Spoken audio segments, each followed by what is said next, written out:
Just tell them that you do. When I thank you for your forgiveness.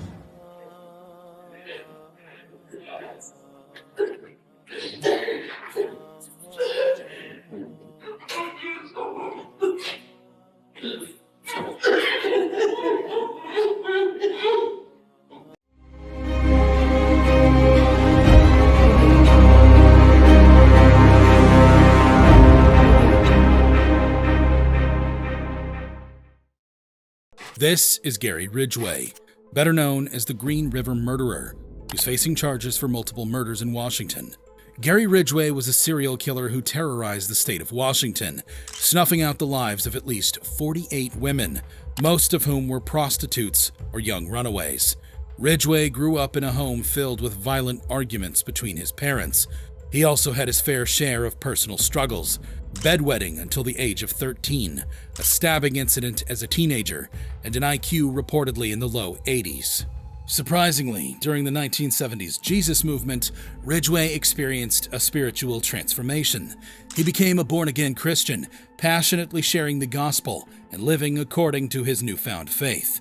However, his dark side couldn't be completely subdued. His insatiable appetite for physical intimacy led him to visit prostitutes regularly, contradicting his religious convictions. From there, he started abducting, killing women, and throwing them into the Green River. Marcia Chapman was on her back, and she had large boulders on her thighs, up her shoulder, but one arm was free. Come across Opal Mills. So here's a 16-year-old girl laying on her stomach, a large bruise on her buttocks, a ligature around her neck, laying face down, and, we just started doing our job. In 2003, the day of reckoning finally arrived, and Ridgway was sentenced to life in prison after pleading guilty. Your statement begins as follows. I killed the 48 women listed in the state's second amended information. I killed so many women, I have a hard time keeping them straight. Is that true? Yes. And Mr. Ridgway, is it your desire to plead guilty to the 48 charges of aggravated murder in the first degree because you believe that you are guilty of each of those offenses? Yes. The courtroom was filled with anger and pain as relatives of the victims unleashed their fury upon him during victim impact statements. It said your memory, when it comes to all of the women you took, was gone. Our memory is not. In your words, you said that they didn't mean anything to you, but she meant everything to us. She was a mother, she was a wife, she was a sister, and we miss her. I wish for him to have a long, suffering, cruel death. He's gonna go to hell, and that's where he belongs. Amidst the hate-filled wishes and imprecations, one Christian father named Robert Rule stood up. He had lost his daughter, Linda Jane, at the hands of Ridgway, but he chose a different path. With immense strength and compassion, Rule uttered words that shocked everyone present. You are forgiven. You've made it difficult to live up to what I believe, and that is what God says to do, and that's to forgive. And he doesn't say to forgive just certain people. He says to forgive all. So you are forgiven, sir. Ridgway, who had shown no remorse and even smirked during the trial, broke down in tears. Gary Ridgway is currently serving his life sentence at Washington State Penitentiary. However emotional you think Ridgway's case was, it can't be compared to the case of Takoya Kreiner. This is Takoya Kreiner, who's facing charges for first-degree murder in Jacksonville, Florida. Takoya Kreiner had opened fire in a gathering where 21-year-old best friends Jeffrey Hicks and Isaac Brown were smoking pot, drinking beer, and playing games. At the end of the senseless shooting, the two friends were dead. Officer Ike Brown, the father of Isaac, received the devastating news that his son had been tragically killed in a shooting incident. His bright young boy, known for his humor, love for basketball, and kindness, was taken away instantly. During the trial, Officer Ike met with the man who had taken his son's life. Never hated him. Never had those feelings I thought I was going to have. It never transpired. You know, when I looked at him, he looked like my boys. But instead of feeling anger, revenge, or hatred, Ike was overwhelmed with an unexpected emotion: compassion. Ike chose to let go of hate and embrace forgiveness. He even desired to give the man who murdered his son a hug. Takoya was rightfully sentenced to life imprisonment for his heinous crime, but Ike didn't stop there. He continued to pray for Takoya, sending him a letter expressing his forgiveness. Through that letter, Ike's act of forgiveness opened the door to something extraordinary. In the end, Ike adopted Takoya into his own family, showing the world the true meaning of forgiveness. Officer Ike's faith was instrumental in granting Takoya forgiveness. However, it wasn't the only time a killer was forgiven based on faith. This is Granville Ritchie, who's facing charges for sexual abuse and murder of 9-year-old Felicia Williams in Tampa, Florida. In 2014, Felicia found herself in the company of Ritchie, a man unknown to Felicia, who had a connection to Ebony Wiley, a neighbor and friend of Felicia's family. Wiley had introduced Ritchie to Felicia, unknowingly paving the way for a horrific tragedy. On that unfortunate day, Ritchie was left alone with Felicia, while Wiley went out to buy marijuana. Upon Wiley's return, she discovered Felicia missing, and Ritchie claimed he had given the young girl money to buy candy, but that she never returned. However, the truth gradually emerged. Prosecutors presented a harrowing account of how Ritchie molested and strangled Felicia during Wiley's absence.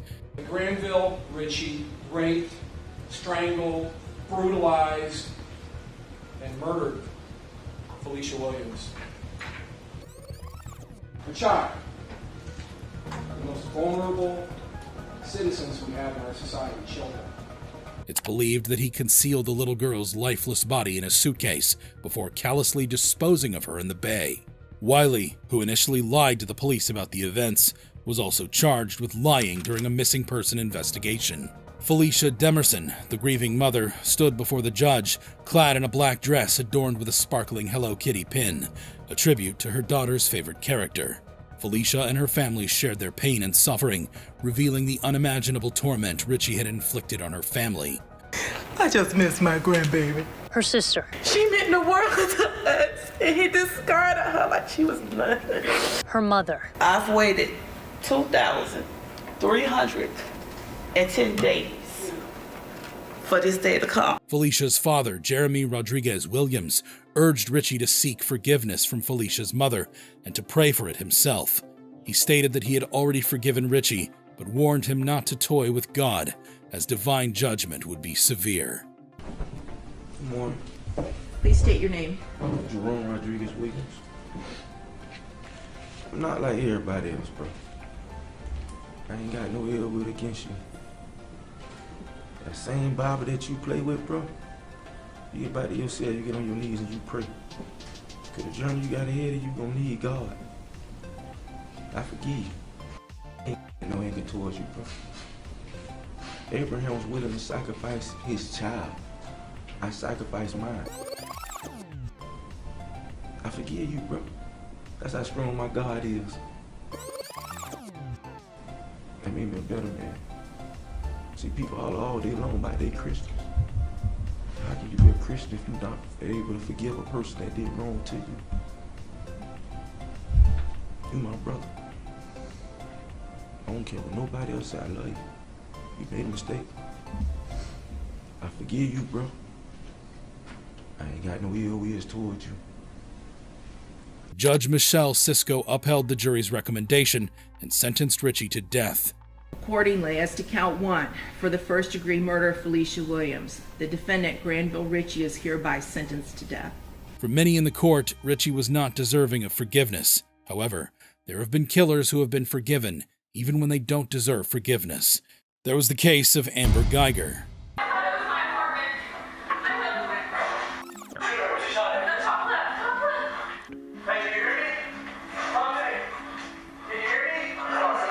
This is Amber Guyger, an ex-Dallas Police Department patrol officer who's facing charges for murder in Texas. On the night of September 6, 2018, Botham Jean, a 26-year-old black man, was tragically killed when Guyger mistakenly entered his apartment and shot him. Initially charged with manslaughter, Guyger was later indicted for murder. The case sparked protests and accusations of racial bias. Gene was unarmed and killed in his home by a white police officer who allegedly disregarded protocols. Botham Jean and Amber Guyger lived in the same apartment complex called Southside Flats in Dallas. Guyger's apartment was on the 3rd floor, directly below Jean's 4th floor apartment. On that fateful day, Guyger had just finished a long shift and returned to the apartment complex. She was on the phone with her partner when she mistakenly entered Jean's apartment, believing it was her own. Failing to notice any signs that she was on the wrong floor, she entered the apartment, encountered Gene, who was unarmed, sitting in his living room eating ice cream. Guyger shot him twice, claiming she believed he was an intruder and feared for her life. Gene was taken to the hospital, but tragically succumbed to his injuries. During the trial, Guyger testified that she made a tragic mistake and believed she was in her apartment, perceiving Gene as a threat. In a highly emotional moment in court, Brant Jean, the brother of Botham Jean, shocked many by publicly forgiving and expressing his desire for Guyger to avoid prison. I don't even want you to go to jail.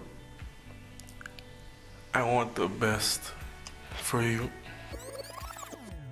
Can I give her a hug, please? Please?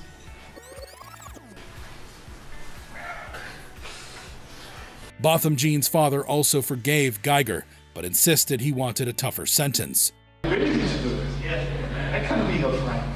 And I would like to be a friend, despite my loss. But God is good. Despite my questions. So I appreciate what Granville. Inasmuch there are consequences for every action. However, on October 1st, 2019, Guyger was found guilty of murder. The following day, she was sentenced to 10 years in prison. We, the jury, unanimously find the defendant, Amber Guyger, guilty of murder as charged in the indictment. Amber's actions could be blamed on tiredness, and her show of remorse might be sincere. However, some killers are rather shocked by the forgiveness offered by the parents of their victims, like in the case of Dillin Pakai and Shane Harrison. This is 20-year-old Dillin Pakai and 44-year-old Shane Pierre Harrison, who are facing charges for murder in Wellington, New Zealand. Pakai, responsible for shooting Sio, was sentenced to life imprisonment with a minimum non-parole period of 12 years and 3 months. Harrison, who had a leading role in the incident, was also sentenced to life imprisonment with a minimum non-parole period of 13 years. Harrison already had a prior manslaughter conviction from 1987 when he was involved in a case of gang discipline that resulted in the torture of a victim. In that incident, he admitted to beating and stabbing the victim.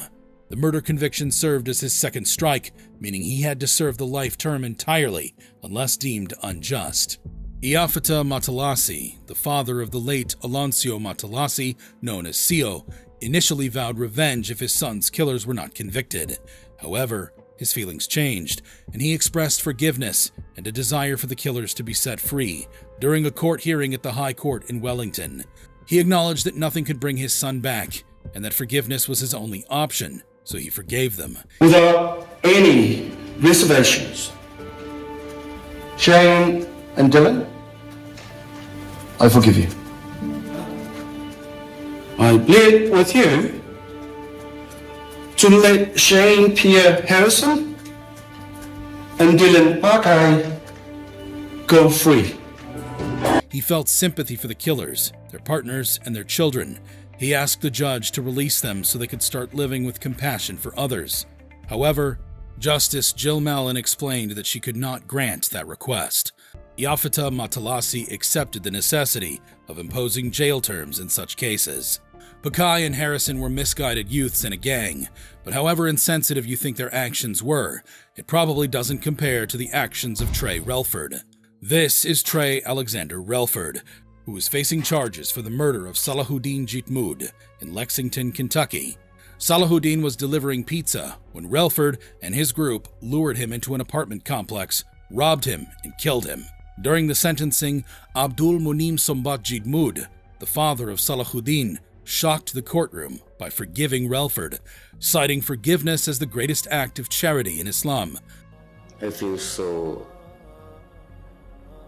sad for you that you have to be in this situation. I wish I could help you as I help my son to be a good citizen. If Salahuddin were to be here, if he alive, he will forgive you. That's the way he was. That's the way he is. I forgive you on behalf of Salahuddin and his mother. Court resumed. Relford, wiping his tears, commended Jitmud for his powerful act of forgiveness and thanked him for his understanding of the pain and hurt caused. He apologized to Jitmud for his son's death, and the two shared an emotional hug. I'm sorry about what happened that day. But I do applaud you, because it takes a powerful man to know that somebody has hurt them and do what you, get up there and say what you just said. I have a child. This shit is for.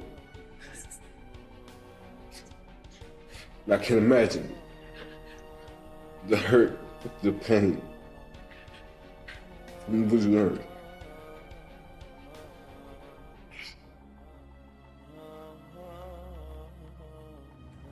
Just tell them that you do. Well, I thank you for your forgiveness.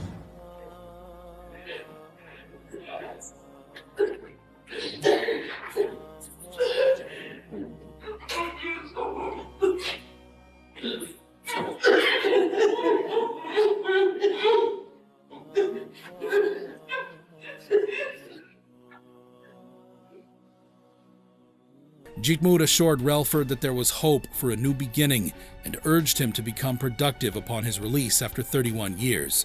Despite Jitmud's forgiveness, Relford was sentenced to serve a lengthy prison term of 31 years for complicity in murder, complicity in robbery, and attempted tampering with evidence.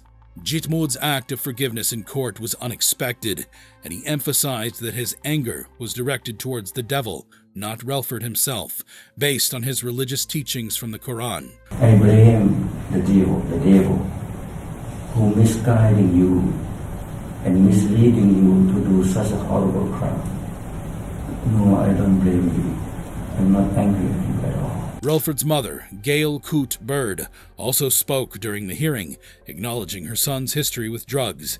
She thanked the Jitmud family for agreeing to a plea deal to spare Relford from a possible death penalty. I am deeply sorry for your loss, and I thank you so much for comforting me and my family, because I was shocked to hear your forgiveness. Relford's apologies and remorse showed that he may yet be saved. However, that wasn't the only time a young killer would be pardoned by a grieving parent. There was the case of Javon Coulter and Valentino Pettis. This is 14-year-old Javon Coulter and 17-year-old Valentino Pettis, who were facing charges for involuntary manslaughter in Cincinnati, Ohio. On the night of June 28, 2015, in South Cumminsville, Suleiman Abdul Mutakalim, a 39-year-old Navy veteran, was walking home from a White Castle with a bag of food when three robbers approached him. They robbed, shot him, and left him to die. During the court hearing, Rukia did something remarkable. After seeking permission from the judge, she approached Javon, who had just admitted his involvement in her son's death, and embraced him.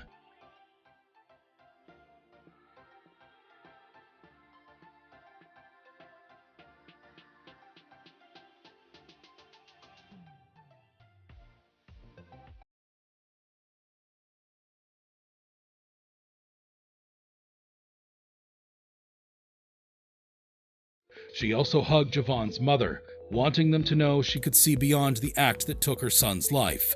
Rukia pledged to do everything she could to help Javon become a better person.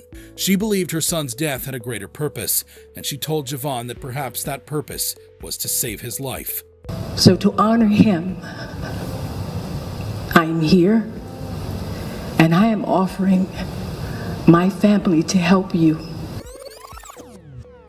And it's not because I want something from you. I just want better for you. Despite the tragedy, Rukia acknowledged that the young men who killed her son were still children with mothers like herself.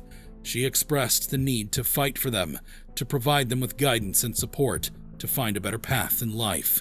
Javon was sentenced to 20 years in prison, while Pettis will serve 14 years. If you thought these reactions were incredible, you'd be amazed at this video of 6 Bloods and Crips reacting to life sentences.